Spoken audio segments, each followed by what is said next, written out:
Greetings. Today's topic is drop voicings. I'm going to cover where have we heard drop voicings, what are drop voicings, and how do you create your own drop voicings. Let's get right into it. So where have we heard drop voicings? Well, you big piano majors may have heard it on, let's see, there's Bill Evans, there's Oscar Peterson, there's modern cats like Monty Alexander, there's young guys like Corey Henry or Quinnell Gaskin. So here's a clip of Corey playing it from a show at NAMM.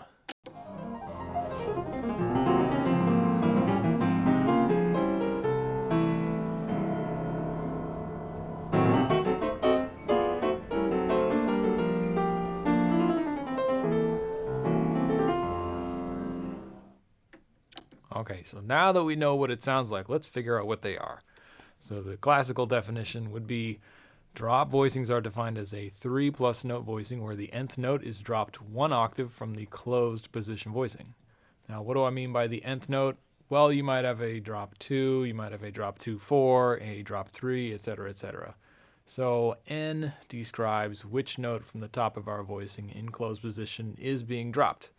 With that in mind, I'll be first discussing the 3-note type using triads, followed by the 4-note type, and then I'll walk through creating a 4-note type over a set of simple chord changes starting from a melody. Let's begin with the 3-note type. So here's the little example I have. Let me just play through it really quick. I'll try not to mess it up too much.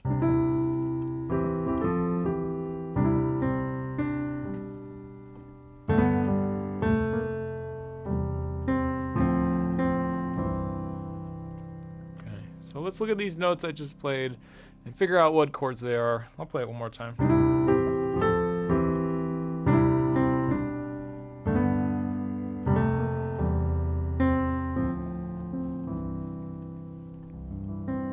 Okay. So let's look at these notes I just played. We'll figure out what the chords they are, and after we figure out what chords they are, I'll walk through how to derive the drop voicings from the condensed versions of our phrases. Okay, so first things first, let's just go through and enter in these chords. Everything is in the key of C, so we can quickly get through it that way. Okay, so the first chord is just a C triad, then we get a C over E chord, an F chord, another C over E.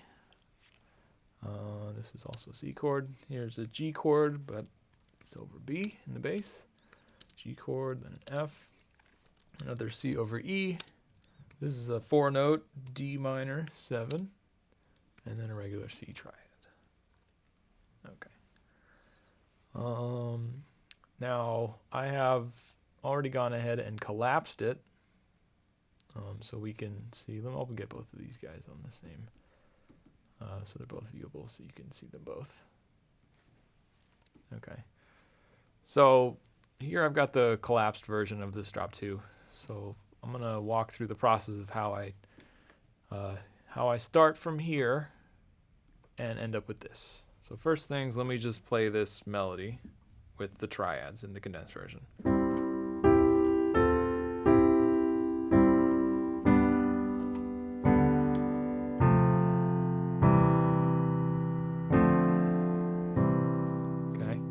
So drop 2, you know, what it means if we follow our definition, we're going to drop the, in this case, the 2nd note from the top. We're going to drop it 1 octave. So this is our starting chord. All right, and we're going to drop the 2nd note from the top, this C. It's going to go down 1 octave. Okay, so that's how we get this, becomes that. Next chord. Okay, so drop the 2nd note from the top, and it goes to the E. F chord, drop the F, okay, and the C chord, drop the E again, drop, we're at this chord, drop the C, at the G chord, drop the B, drop the G, drop the F, drop the E, okay, now we come to this chord. This, it's a drop 2/4. So we drop the 2nd note from the top and the 4th note from the top. So 1, 2, the A goes down to here, F stays where it goes, and then this D gets dropped 1 octave as well, because it was 1, 2, 3, the 4th note from the top. So the 4th goes down an octave, the A goes down an octave, so we get this. So this becomes that. You guys follow me on that? Okay, so 1st note from the top, 2nd note from the top, 3rd note from the top, 4th note from the top. We are dropping the 2nd note and the 4th note 1 octave. So these 2 guys go down here after this. Same thing for the C chord. Drop the G, drop the C. Okay. So that's how we construct.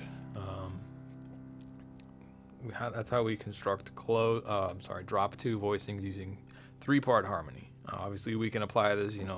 Any 3-part chord. This can become that. This can become that. This can become that, etc., etc. So major, minor, diminished. That would become this. You get the idea. Now, that's basically the gist of how 3-note style of drop voicings work. I'm sure a lot of you might be thinking that these sound an awful lot like your basic open chords, and that's what these are. Now, just a point that I want you to consider is that there are many names for a given sound, but the most important thing is that we learn the sound itself, not how we arrive at the sound or the name of the sound. I'm going to say that again. There are many names for a given sound, but what is most important is that we learn the sound itself and not how to arrive at the sound or the name of the sound. So, like the whole point of breaking down how to create these types of voicings is so you can add them to your, so you can add these cool open sounds to your practice routine without guessing which notes to play to get you that sound. It's all about, how efficient can you be when you're adding material to your playing. What's the point if it took you a month to add a simple phrase in all 12 keys to your playing, if you could have added it in just a few days using a methodical process? You just wasted an entire month. So now I'm going to move on to 4-note drop voicings. And I think the most common version that people use them is with diminished chords. So that would be this kind of sound. Oops, sorry.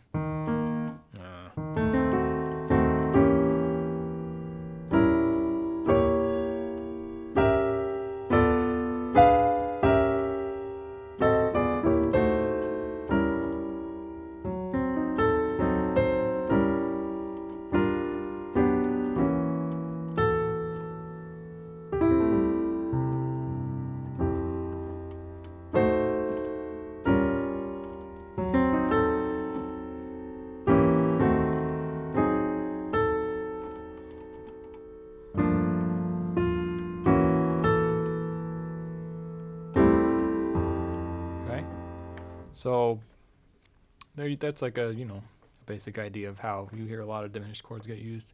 Here's Corey again using it very very quickly.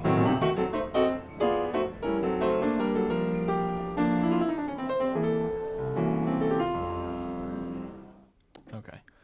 So with that said,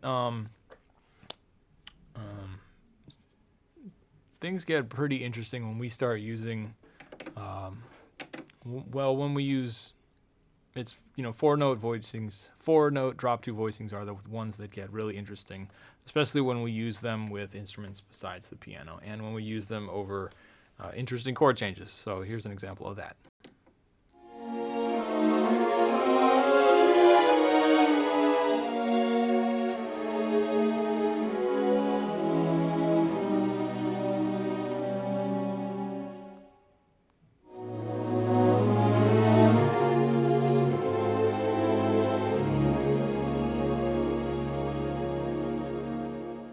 So that sounds pretty dramatic, right? It's amazing what happens to notes when you apply a color to them, such as strings or horns or even a group of singers singing it. So let's break that down to the piano. So if any of you that might remember the intro music that I played, that was this piece of music. So let's check it out. I'll play through it kind of slow.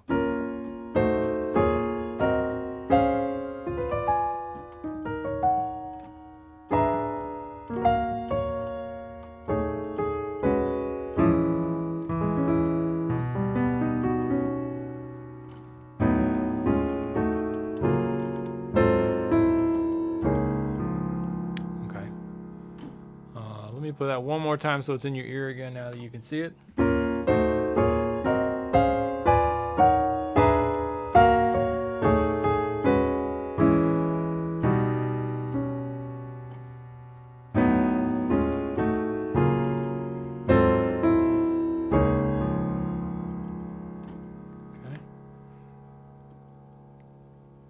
Now let's look at the condensed version with the chord symbols.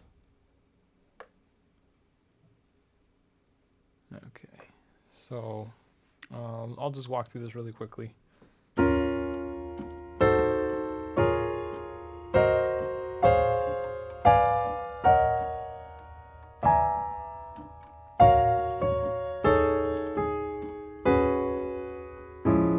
Whoops.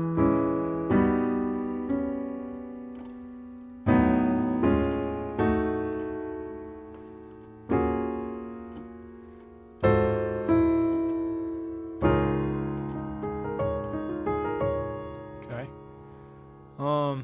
Let me just go through it very slowly and kind of walk my way through how I, apply drop 2 to it. So first we have this B flat chord, and this one is actually not drop 2. If it was, it would be this, but this is how it gets harmonized. So it's just a simple triad with the melody doubled. Okay, now the next chord, for this one, we just drop the A down an octave, and we get this. B flat, drop the B flat an octave. Okay, we're on this C half diminished right here. Drop the C an octave. D flat, drop the D flat an octave. Drop the F. Drop the E flat. Now for this voicing, this is a 5-note voicing, and if we do drop 2 on it, we get that. But it doesn't sound very open. It's kind of it's a little too dense, so we do drop 2 4. So 1, 2, 3, 4. That's the 5th note. So drop 2, drop 4. And we get. So again, one more time, we start here, and we drop the 2nd note and the 4th note from the top. Okay, now this voicing, we take a look right here. That's this chord.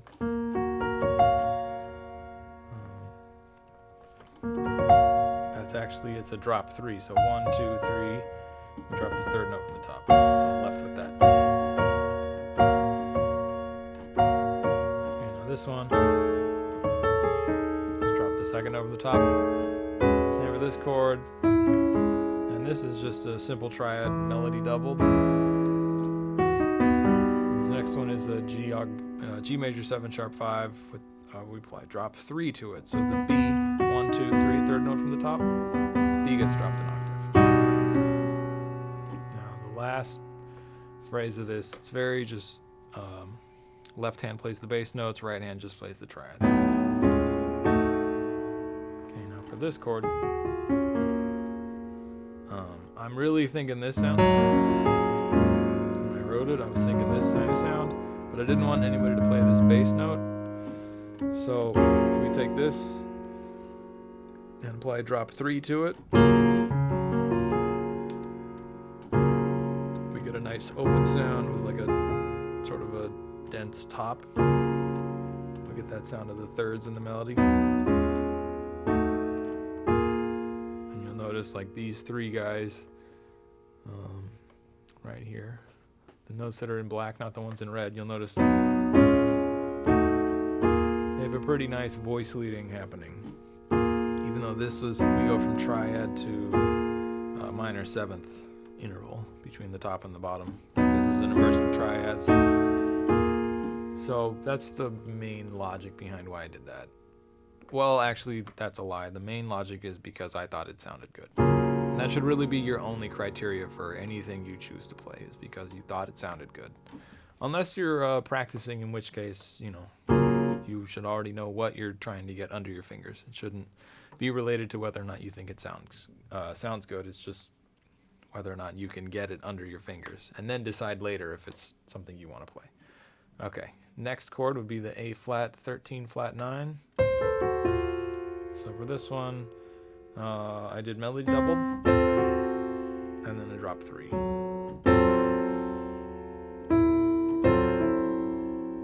And that was mainly just, you know, like, it's a common 2-5-1 shape.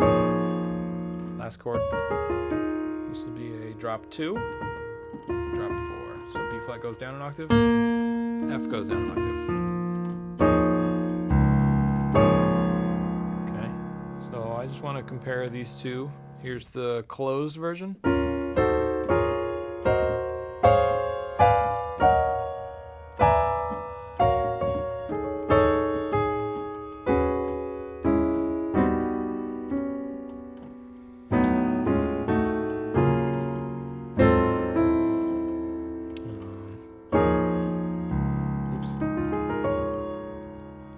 Compare that to the open version.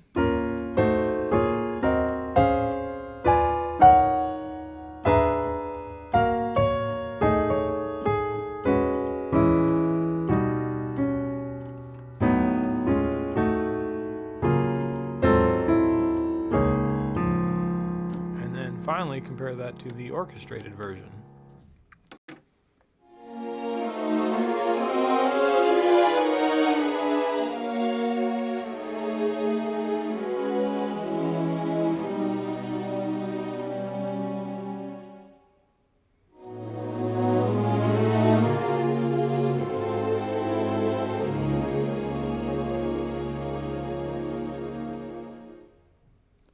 All right. So now that we are armed with what 3 and 4 note drop voicing sound like and how to construct them, let's build a phrase from scratch. So here I have a basic chord progression, and here's a simple line that fits on top of that. So let me just play these chords. Okay,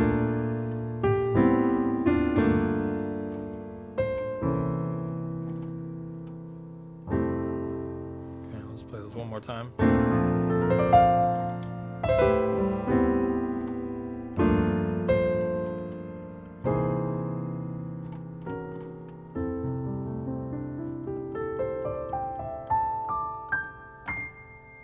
Okay.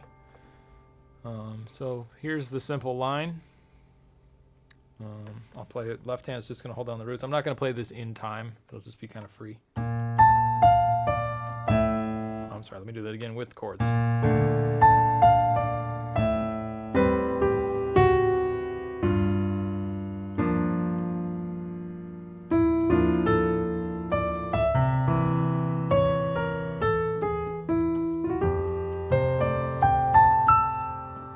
Time.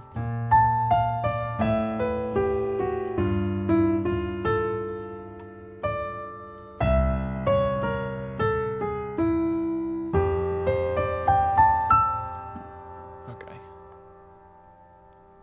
So the first thing I want you to notice is that the notes that I chose for this line are not upper extensions of the chords for the most part, and that's key to using drop 2 and drop 2, 4, etc. drop 3 voicings. This drop voicing technique is easiest to work out when you use the lower extensions of the chord. If you're aiming for highlighting the upper extensions of the chord, then you need to approach your harmonization as though you were stacking chords. So for example, say you wanted to highlight the upper extensions of the B flat chord, and the upper extensions of the B flat chord are the 9th, 11th, and 13th. So if we have this as our B flat chord, those are the upper extensions. So if you wanted to highlight these chords, or these notes in your melody, then you need to think of it in terms of upper extensions. So you might think D minor 7 or F major 7 when you write your line to select your chords. Why? Well, look at the notes of either of those chords when played over a B flat root. So the 7th of D minor is the 9th. So 1, 2, 3, 4, 5, 6, 7, 8, 9. Okay, notice I got D minor 7 in my right hand. And then now if we do the same thing with an F major 7th, the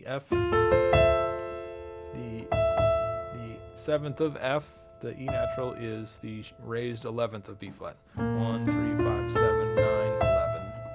1, 2, 3, 4, 5, 6, 7, 8, 9, 10, 11. So that's the reasoning behind you want to pick your line so that you're mainly thinking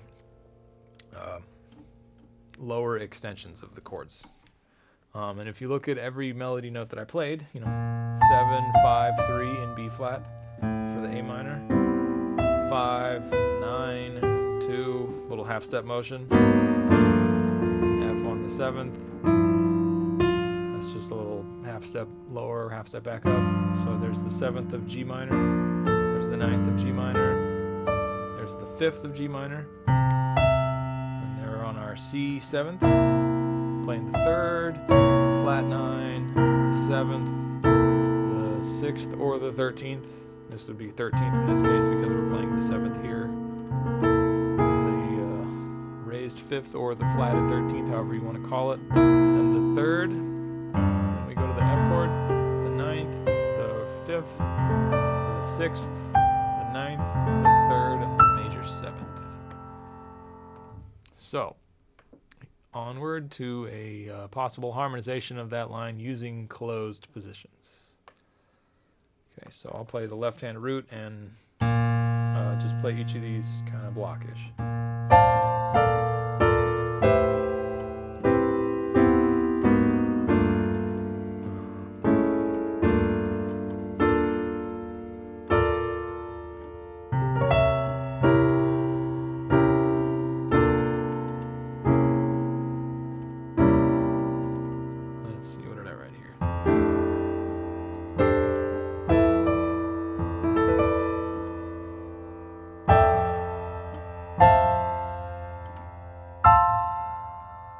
Let me do that one more time.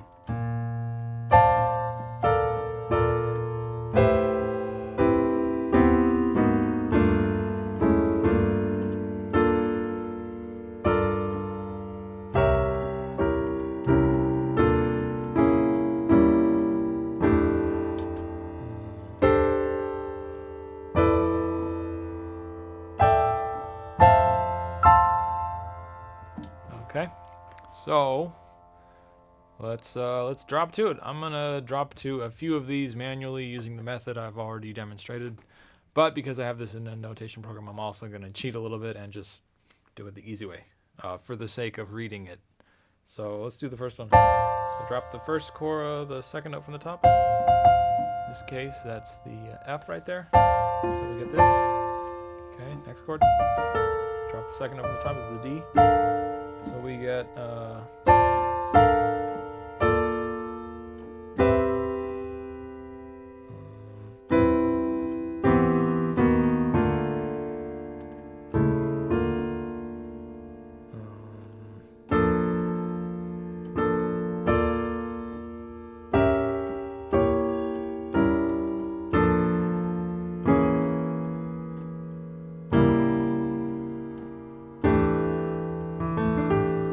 I did that right. Well, let me do that cheater method a little bit. So let's see. Switch here. Let me zoom out a little bit. Grab this. Copy. Paste.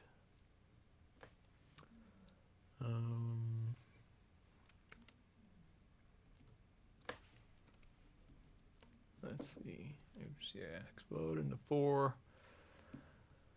Right there. Second voice from the top. Get dropped 1 octave. And we condense.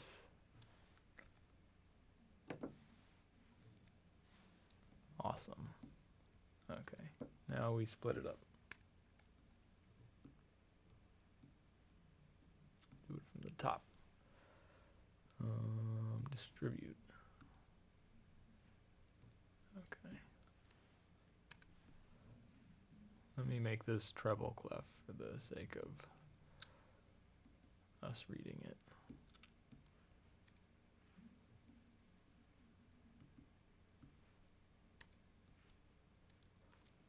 And let me get rid of these staves, and we'll take a look at it. Delete staves, okay. All right. Maybe I can get that a little bit bigger. Okay, so we had this. Here comes that.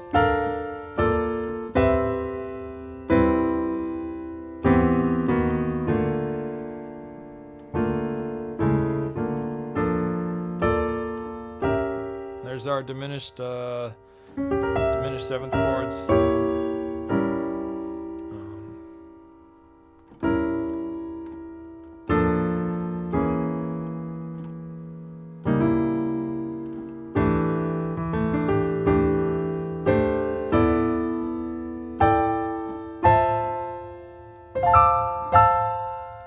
Okay.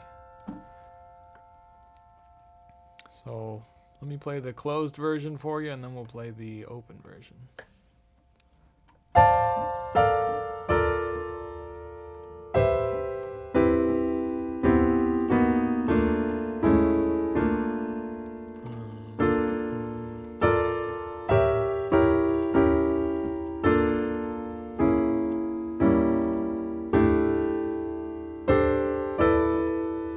I'm sorry, let me do this with the left hand.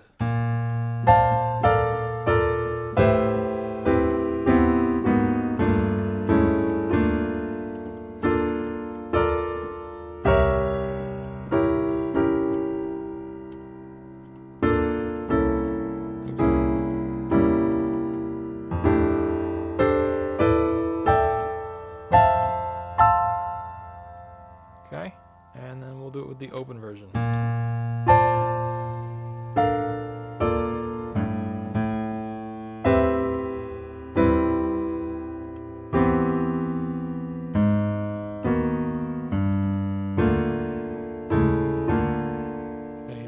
Half steps going on right there. That's whenever you use major seventh chords and you do drop 2 on them, you notice that you get for this, if we drop 2, we're gonna get that. The next inversion would be this. We get this.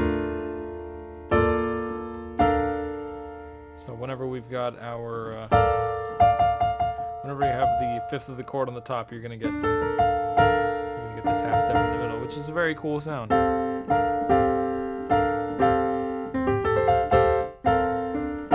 Okay. So let me continue. I'll play it one more time. Or no, I made it to the end. No, I didn't. I'm sorry.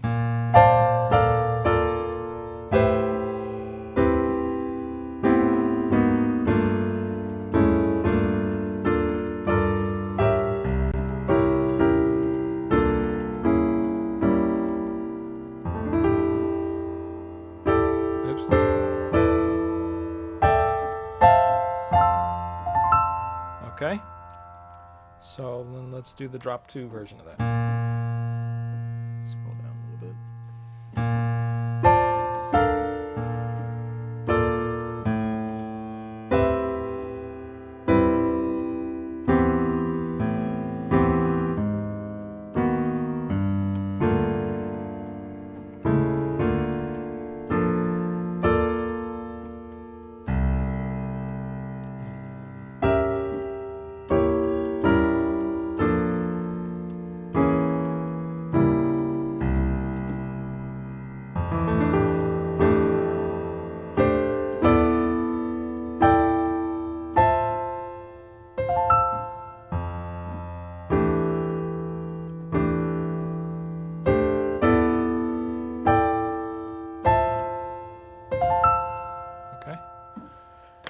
So, by now you should have a pretty good overview of drop voicings. We started with the basic triads. And a lot of gospel guys will use these up, say you're hanging out on this chord.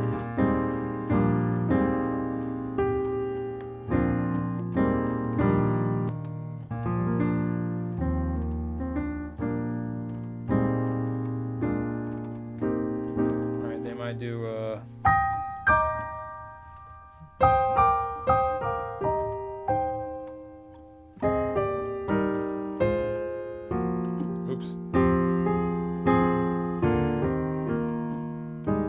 something like that.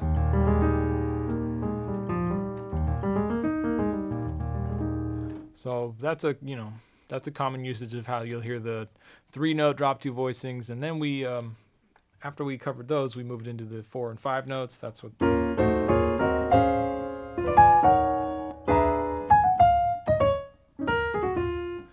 those were, and then we proceeded to harmonize a line. That's what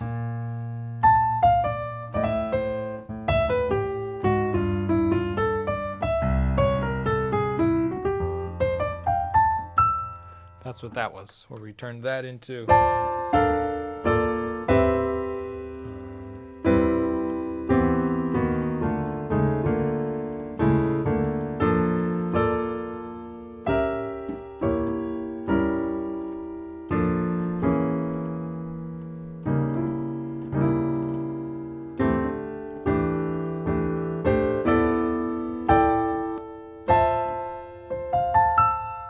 And we ended up on that. So you should have a pretty good grasp of how to put them together and how to use them. So basically, drop N voicings, be it drop 2, 2, 4, drop 3, drop 3, 5. They're just awesome. There's tons of uses for them, tons of color in them. Guys like Bill Evans are masters of soloing and improvising with them. They're most commonly associated with jazz piano, but I hear it all the time in advanced gospel piano players. That's about wraps it up for this topic. A little self-promo. I do offer private instruction via video chat such as Skype, FaceTime, or Google Hangouts if you're interested in adding on to what we talked about today. Thanks for watching, and if you have any questions, send me a message.